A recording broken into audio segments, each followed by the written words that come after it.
রাসূল সাল্লাল্লাহু আলাইহি সাল্লাম বলেন, সিয়ামু ইয়ামে আরাফা আহতাসিবু আলাল্লাহি আইকারফানা সালাতি কাবলাহু ওয়া সালাতাল্লাতি বাদাহু। কেউ যদি আরাফার একদিন সিয়াম থাকে তাহলে আগে পরে 2 বছরের পাপ ক্ষমা হবে। আরো পাওয়ার ভিন্ন, কঠিন পাওয়ার। মানে জুলহিজ্জা মাসের প্রথম 10 দিন, কুরবানির মাসের প্রথম 10 দিন, রামাজানের শেষের 10 দিনের চেয়ে দামি। মানে আল্লাহর নবী যখন বলেছেন আহাব্বুল আমাল ইলাইয়া ইলাল্লাহ তাআলা, আল্লাহর নিকটে জুলহিজ্জার প্রথম 10 দিনের ইবাদত দুনিয়ার সব কিছুর চেয়ে উত্তম। তখন সাহাবীগণ বললেন জিহাদের চেয়ে উত্তম। তা আল্লাহ রাসূল বলেন হ্যাঁ জিহাদের চেয়ে উত্তম।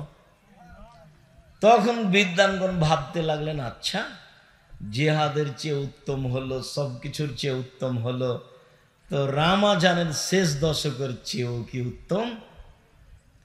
রামাজানের শেষ দশক তো আল্লাহ রাসূল একবারে প্রস্তুতি, কম খাও, কম ঘুমাও, কম কথা বলো, ব্যবসা বাণিজ্য কমাও, তাসবিহ তাহলিল জিকির আজকার, সারা রাত জেগে থাকো, 8 রাকাত তারাবি পড়ো, দীর্ঘ কেরাত করো, দীর্ঘ সিজদা করো, দীর্ঘ রুকু করো, ঘন্টা ঘন্টা কান্নাকাটি করো, ইবাদত করো, খুব সব সময় জেগে থাকো।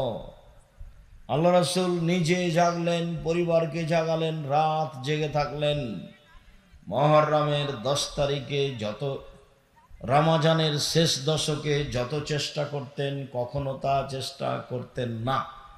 তো এগুলো তো অনেক হাদিস। তো মহা জুলহিজ্জার প্রথম 10-এর ব্যাপারে যে বললেন সবচেয়ে ভালো, তাহলে কি রমজানের শেষ দশকের চেয়ে জুলহিজ্জার প্রথম দশক বেশি দামি? তখন বিদ্বানগণ বলছেন যে হ্যাঁ। কেন? বলছে রমজানের শেষ দশকে একটাই জিনিস আছে, সেইটা হলো লাইলাতুল কদর। আর জুলহিজ্জাতে 3টা আছে। 1 হজের দিন আছে, 2 আরাফার দিন আছে, 3 কুরবানি আছে। 3টে বড় ইবাদত। কুরবানি কিন্তু খুব দামি ইবাদত। কে যে ফাঁকি দিল হুজুর, খালি বলল যে ভাগে করো। আবার কে বলছে ভাগে চলবে না, এমন ঝাঁকি মারছে। হুজুরও যে বলছে যে কে বলছে ভাগে চলবে না, ফাটিয়ে দিচ্ছে একবারে হুজুর। আল্লাহর রাস্তে আমি কোনোদিন ফাটাইনি ভাই এভাবে। আমি বলেছি প্রত্যেকটা পরিবারের জন্য একটা কুরবানি অন্তত দিতে হবে, হয় গরু, না হয় খাসি, না হয় ছাগি, না হয় ভেড়া ভেড়ি, একটা কম দামে নিচে থাকি। আর আপনারা যারা ক্ষুদ্র কালিকুর বড় কালিকুপুরে বসবাস করেন, ধনী মানুষ আছেন, 4টা 5টা 10টা 12টা করে জয় করবেন, মানুষের খাবে নিয়ে যাবেন, 2-4-5 লাখ টাকা খরচ করবেন। টাকা রেখে গিয়ে কি করবেন? ছেলে মেয়ে খালি ভাগ করে নেবে, মারামারি করে, প্রয়োজনে মামলা করে। তো গাইবান্ধা রংপুরে বাড়ি, তো বোনের আগে ভাগ দেয়নি, তখন মামলা করে দিয়েছে। তো কাঠগড়াতে বোন একদিকে আছে, ভাই একদিকে আছে। কি ব্যাপার, আমরা তো বাপের জমি ভাগ পাইনি, তখন মামলা করেছি। তো এটা হলো সম্পদের ফলাফল। কুরবানি করে টাকা কমিয়ে দেন, 4টা 5টা 10টা 12টা কুরবানি দেন, ভাগের পথেই যায়েন না। কার হালাল কার হারাম, কেন ওগুলো করতে যাবে? যতই জোরে বলুক হুজুরের কণ্ঠের চোটে ভেসে যাবেন না। কুরবানি খুব দামি ইবাদত। কুরবানি আল্লাহর কাছে খুব সন্তুষ্টপূর্ণ ইবাদত। আমরা গোশত খেতে পাই, এটা আল্লাহর একটা দয়া। আমরা গোশত খেতে পাই, এটা কি? আল্লাহর দয়া। আগে কুরবানির পশু কি হতো? জ্বলে যেত। তো আল্লাহ দয়া করে ওটা আটকে দিয়ে আমাদের খাওয়ার জন্য দিয়ে দিয়েছে। এটা মূল ব্যাপার নয়। আমরা আল্লাহকে সন্তুষ্ট করার জন্য কুরবানি দিলাম, এইটা হলো মূল ব্যাপার। আচ্ছা, ফিরে যাই। আরাফার সিয়ামের কারণে কথাটা এসেছিল। আরাফার সিয়াম একদিন খুব দামি। এরপরে যায় প্রত্যেক মাসে 3 দিন। প্রত্যেক মাসে 3 দিন সিয়াম থাকলে সারা বছরের সিয়াম হবে বলে রাসূল সাল্লাল্লাহু আলাইহি ওয়াসাল্লাম বলেছেন। একাধিক সহিহ হাদিস। সারা বছর সিয়াম পালনের 2টা পদ্ধতি। এক, রমজান এবং প্রত্যেক মাসে 3টে। রমজান এবং প্রত্যেক মাসে 3টে। তাহলে কি হবে? সারা বছরের সিয়াম পালনের নেকি হবে। আরেকটা পদ্ধতি, এটা সহজ। আগে যেটা বললাম সেটা একটু ভারী, এখন যেটা বলছি সেটা সহজ। কি? মান সামা রমাদানা সুমাতবাহু সিত্তান মিন শাওয়াল কানা কা সিয়ামিদ দাহরে। কেউ যদি রমজানের সিয়াম থাকে আর শাওয়ালের 6টা থাকে, তাহলে সে সারা বছরের সিয়াম থাকলো। এই 6টা শুরু করতেন জুমার দিন থেকে, রমজানের সাথে লাগিয়ে দিয়েছে। কে নাকি ফতোয়া দিয়েছে একটা একটা করে ছেড়ে ছেড়ে করতে হবে। ওরা নগদ মিথ্যা কথা। ধারাবাহিক করুক, না হয় ছেড়ে ছেড়ে করুক। আবার কেউ বলছে যে যেসব মহিলার হাইজ হয়েছে, হাইজের কারণে রমজানের যেগুলো ছুটে গেছে সেগুলো আগে করতে হবে। আরে আল্লাহর নবী বলছেন হাইজের কারণে যেগুলো ছুটে গেছে সেগুলো আর জীবনে যেদিন পারবে সেদিন করবে। 6 মাস পরে করুক, না হলে 6 বছর পরে করুক, মরে গেলে আল্লাহ মাফ করে দিবেন। তো সেইটা আবার ওই হাইজের মধ্যে এসে সওয়াল ঢোকালেন কেন হুড়াহুড়ি করে? পৃথিবীর সব মুসলিম পুরুষ নারী আল্লাহকে সন্তুষ্ট করার আশায় সবচেয়ে দামি ইবাদত, যার বিনিময় জান্নাত, রমজানের পর পরই 6টা। ফাঁসিও হবে না, চুলিও হবে না, সহজেই করতে পারবেন। সাহারি খান, খাওয়া ভালো, সাহারি না খেলেও হবে। আমি তো ছাত্র জীবনে যখন একদিন সিয়াম থাকতাম, একদিন এমনি থাকতাম, তো একদিনও সাহারি খাইনি। খাওয়া ভালো, কিন্তু সাহারির ব্যবস্থায় তো নাই। আর ওই অভ্যাসটা থাকার কারণে এখনো অত ওই সাহারির পরে হিসাব করা যায় না। বাস সিয়াম থাকার যেদিন সেদিন থাকলাম, আল্লাহ ভরসা।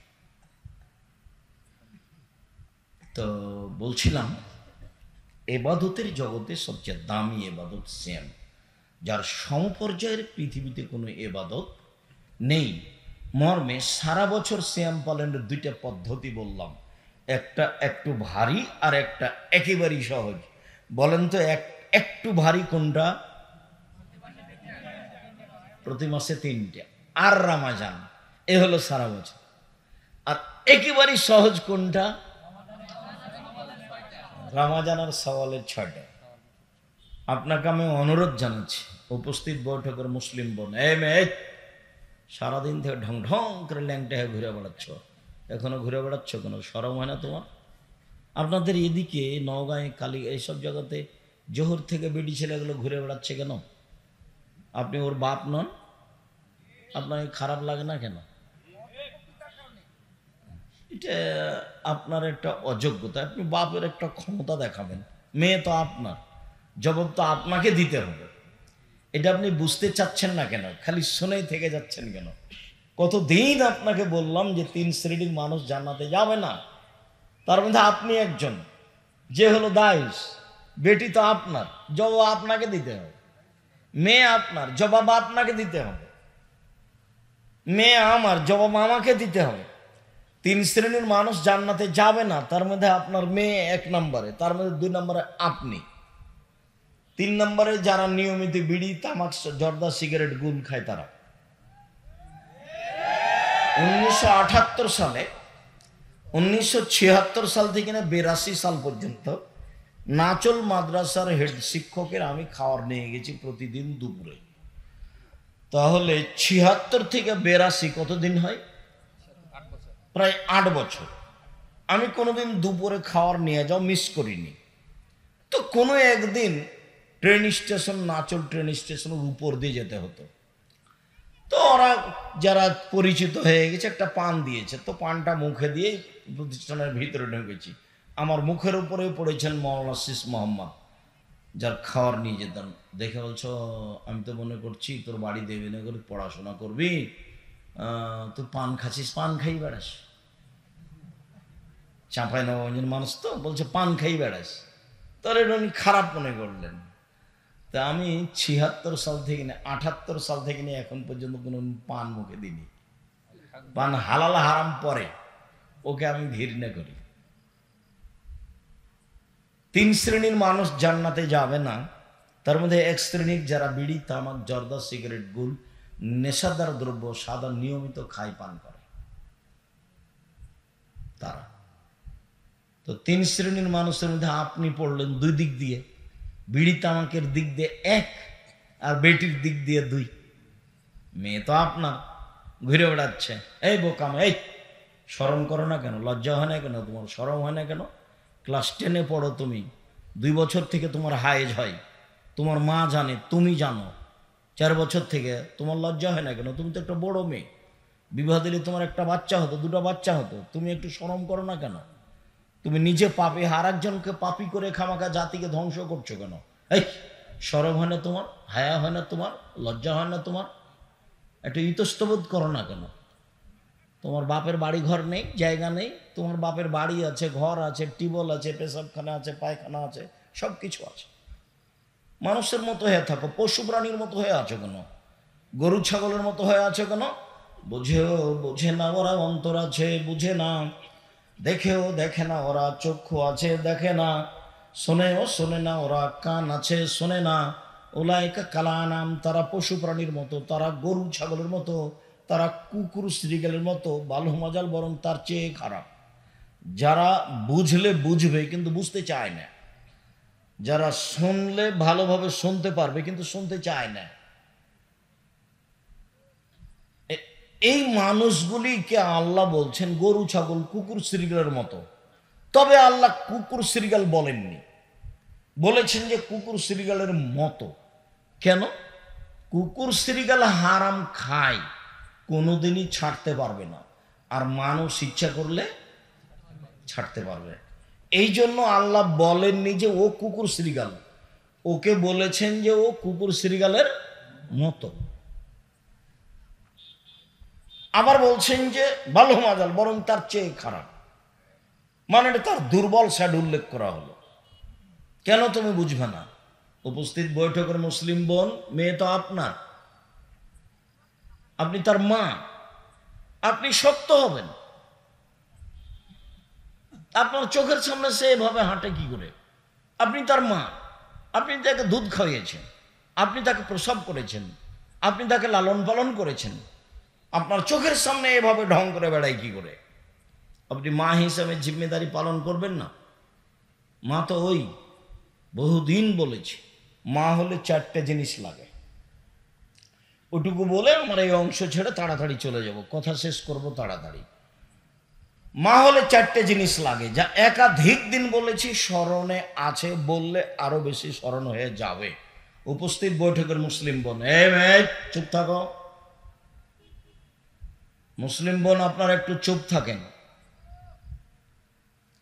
জাবের বলছেন যে আমরা রাসূলের সাথে যুদ্ধ করে আসছি, এখন মদিনায় ঢুকবো। তা আল্লাহ রাসূল বলছেন, এই সবাই এখানে থামো, আমরা সকালে মদিনায় ঢুকবো। তো জাবের বলছেন, আল্লাহ নবী আমি তো নতুন বিবাহ করেছি, আমাকে বাড়ি যেতে দেন, আমি নতুন বিবাহ করেছি, আমাকে বাড়ি যেতে দেন। তখন আল্লাহ রাসূল বলছেন, নতুন বিবাহ করেছ? কুমারী মেয়ে বিবাহ করেছ না তালাক প্রাপ্ত মেয়ে বিবাহ করেছ? তা আল্লাহর নবী আমি তালাক প্রাপ্ত মেয়ে বিবাহ করেছি। কেন কুমারী মেয়ে বিবাহ করলে না? কেন অবিবাহিতা মেয়ে কেন বিবাহ করলে না? তুমি তার সাথে খেলতে, তোমার সাথে খেলতো। আল্লাহ রাসূল এগুলো বললেন। তখন জাবের বলছেন, আল্লাহর নবী শোনেন, আমার আব্বা উহুদের যুদ্ধে শহীদ হয়েছেন 9 জন মেয়ে রেখে, আমার 9 জন বোন আছে।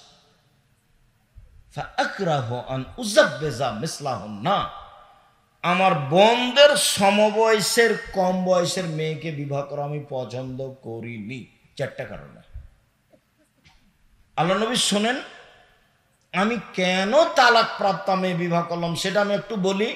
হ্যাঁ বলো। আমার আব্বা উহুদের যুদ্ধে শহীদ হয়েছেন কয়টা মেয়ে রেখে? 9টে। আমার 9 জন বোন আছে। আমার বোনদের সমবয়সের কম বয়সের মেয়েকে আমি বিবাহ করা পছন্দ করিনি 4টা কারণে। এক, লেতুয়াল্লেমা হন না, আমার স্ত্রী যেন আমার বোনদেরকে বিদ্যা শিখাতে পারে। মানে 4 বছর বয়সের বাচ্চাকে বিদ্যা মা শিখাবে, 5 বছরের বাচ্চাকে মা বিদ্যা শিখাবে। মানে সারা বাংলাদেশ জুড়ে 100% ছেলে মেয়েকে, মুসলিম ছেলে মেয়েকে কোরআন শিখাতেই হবে, আকীদা শিখাতেই হবে, সারা দেশ জুড়ে মক্তব চালু করতেই হবে যে কোনো মূল্যে। এর বিকল্প কোনো পথ নেই। কথা শেষ হয়নি, মধ্যখানে একটু কথা।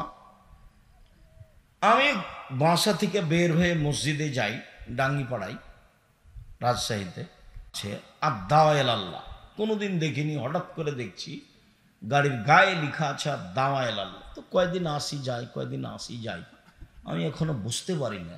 আমি একদিন বাসায় বলছি, আব্বু গাড়ির গায়ে লেখা আছে আদ-দাওয়া আল্লাহ, এটা কি?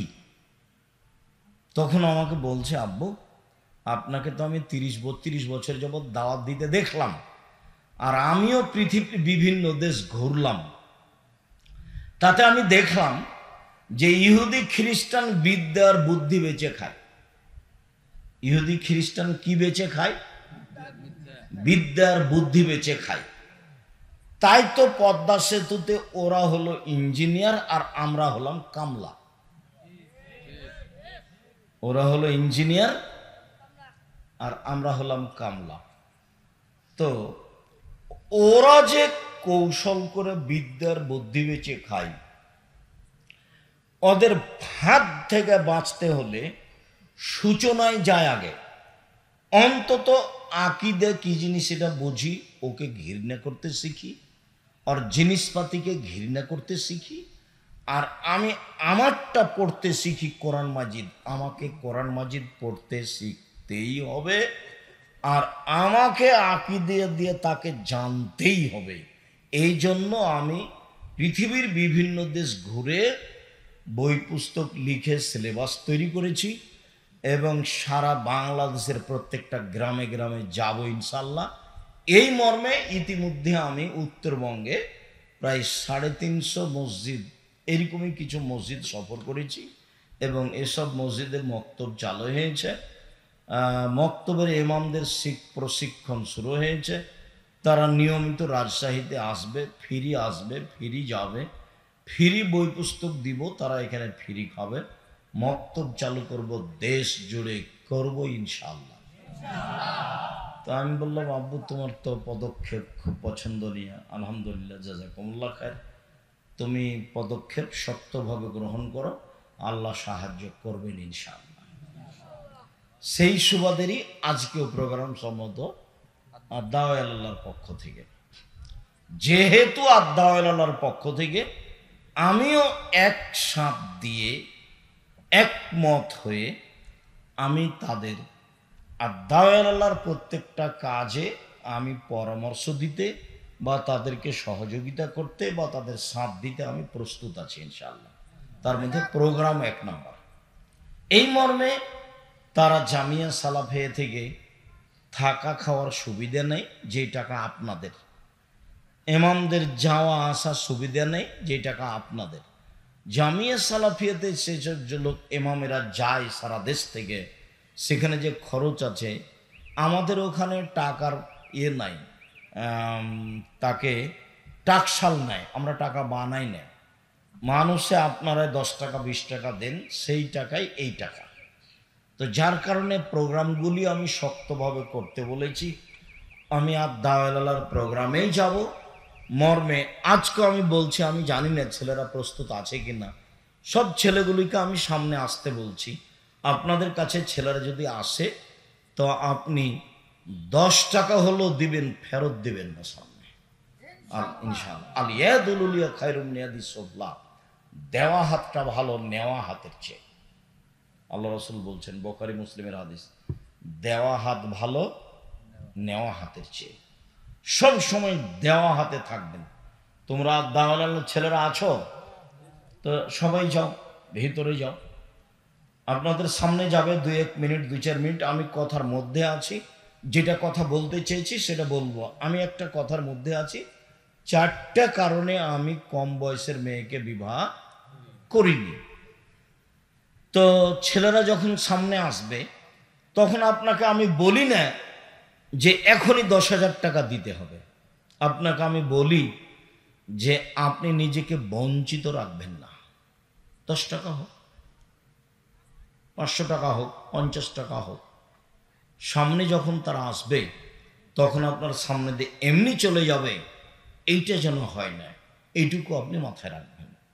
আর আমরা কোনোদিন দয়ালার পক্ষ থেকে প্রোগ্রামে আসলে আপনাদেরকে সহযোগিতা করতে বলবো, এ কথাই ঠিক ইনশাআল্লাহ। আর আপনাদের জামিয়া সালাফে এখন বর্তমানে প্রায় 5,000 ছেলে মেয়ে পড়াশোনা করে। কতটি? প্রায় 5,000। আপনাদের প্রতিষ্ঠানের শিক্ষক শিক্ষিকা প্রায় 300 জন। বাংলাদেশের শিক্ষক আছেন, ইন্ডিয়ার শিক্ষক আছেন এবং মদিনা বিশ্ববিদ্যালয়ের শিক্ষক আছেন। মদিনা বিশ্ববিদ্যালয়ের প্রফেসর, মদিনাতেই বাড়ি, এখনো আছে। কিছুদিন পরে আরো 5-6 জন আসবেন। জামিয়া সালাফে আপনাদের বিশাল সম্পদ। জামিয়া সালাফে 519 জন ইতিম আছে। কতটি? 519 জন ইতিম আছে। জামিয়া সালাফে যেটা আপনাদের বাড়ির পাশে রাজশাহীতে, এটা 30 বিঘা জমির উপরে অবস্থান করে। এখানে একটা মসজিদ আছে যার একতলাতে 3,000 মানুষ সালাত আদায় করতে পারে, 90% জমির উপরে।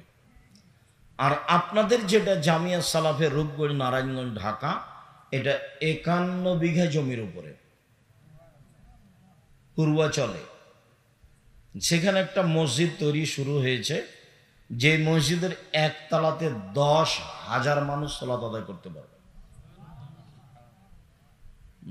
2 একর জমির উপরে, 200 শতক জমির উপরে। ওই জমিটার এক মাথা থেকে এক মাথায় যেতে 9.1 কিলোমিটার হয়। 9.1 কিলোমিটার। এটা আপনাদের জামিয়া সালাফিয়া রূপগঞ্জ নারায়ণগঞ্জ ঢাকা, জামিয়া সালাফিয়া বরিশাল, জামিয়া সালাফিয়া দিনাজপুর, এগুলো চলমান। জামিয়া সালাফিয়া চট্টগ্রাম আরম্ভ হবে ইনশাল্লাহ কিছুদিনের মধ্যেই। সম্মানিত দিনী ভাই বোন, এটা আপনাদের প্রতিষ্ঠান, আপনাদের প্রতিষ্ঠানে আপনারাই খরচ করেন। শিক্ষকদের বেতন লাগে প্রতি মাসে 32 লক্ষ।